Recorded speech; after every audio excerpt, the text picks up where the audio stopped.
Hello everyone, it's Professor Potty.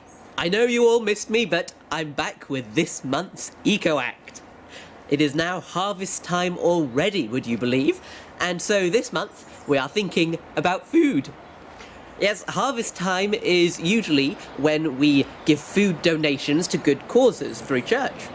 But also, many supermarkets provide opportunities to give donations to food banks. So, why not give that a try next time you go on a food shop? Here's another suggestion.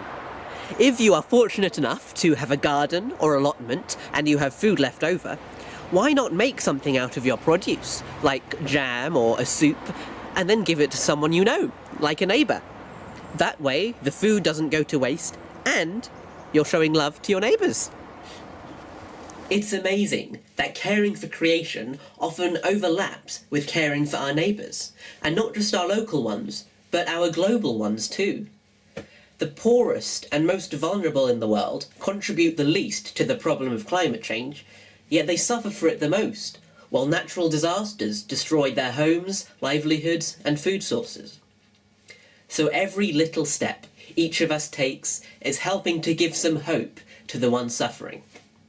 And on that note, let's talk about one of the biggest contributors to climate change, where we can all make a difference. You may not know that due to the massive demand for meat, the meat industry produces more greenhouse gases than the whole of the transport industry. And this is partly because hundreds of trees are cut down to clear land for animal grazing.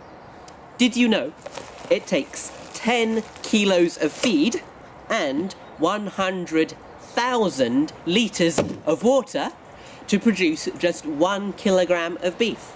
You know, I dread to think how much is used to make a T-Rex sandwich. Now, I know this can all feel very overwhelming, but don't worry. Whatever our situation, we can all take little steps to make a difference. I told you that beef is very resource intensive. Well, chicken produces less than a third of the greenhouse gases than beef does, so maybe you could opt for that more often. But I know you all love a challenge, so this is what I'm challenging you to this month and beyond. Could you do your part for the world and consider reducing your meat consumption? Maybe you could just have 1 or 2 meals a week without any meat in them. Or perhaps, if you're feeling braver, you could halve your meat consumption. Maybe just have meat 2 or 3 days a week. This will make a massive impact in reducing the demand for meat and reducing our impact on the environment.